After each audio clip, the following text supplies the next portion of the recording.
Денеска, ако треба прецизно да набројам 5 кадровски грешки и одлуки кои што сме ги донеселе, тоа се несменети началници и раководители на ВМРО-ДПМН.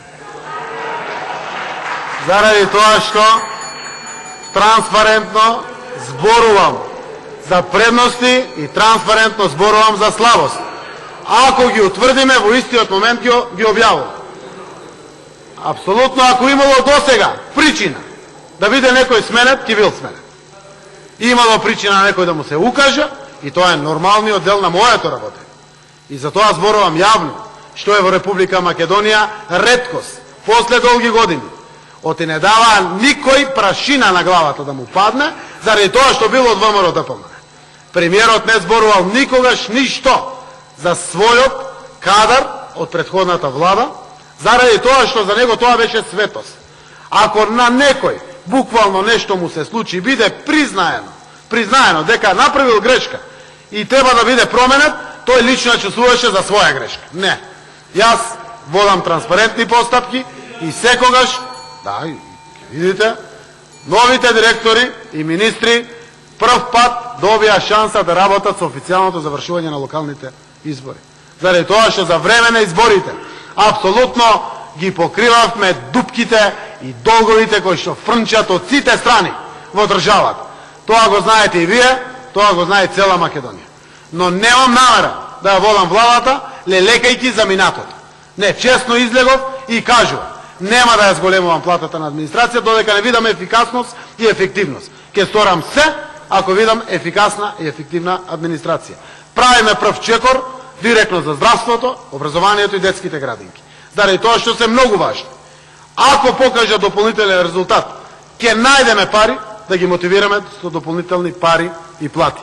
Уведен сум дека ако честно работиме, државата Република Македонија и те како ќе најде пари за сето она што представува наше секојдневие и потреба на граѓаните. И реално и најискрено ќе ви кажам, ништо да не работиме, само со тоа што е сменето, тоа што беше во Македонија, има раст и развој на Република Македонија.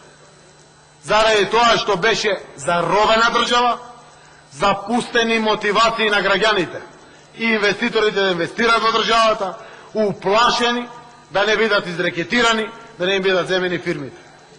Преку ваква транспарентна политика, која што денеска има, и те како има раст и развој.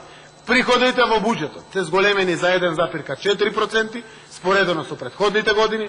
Тоа е индикатор дека и наплатата се зголемува и инвестиционата активност во Република Македонија се зголемува. Не. Апсолутно, тоа што е долг на државата, земање на долгови, е враќање на стари долгови. Апсолутно. Затоа следете не внимателно и ќе видите каков раст и развој ќе има Република Македонија. Возможно е и апсолутно е реалност денеска ова што представува идни економски перспективи на Македонија.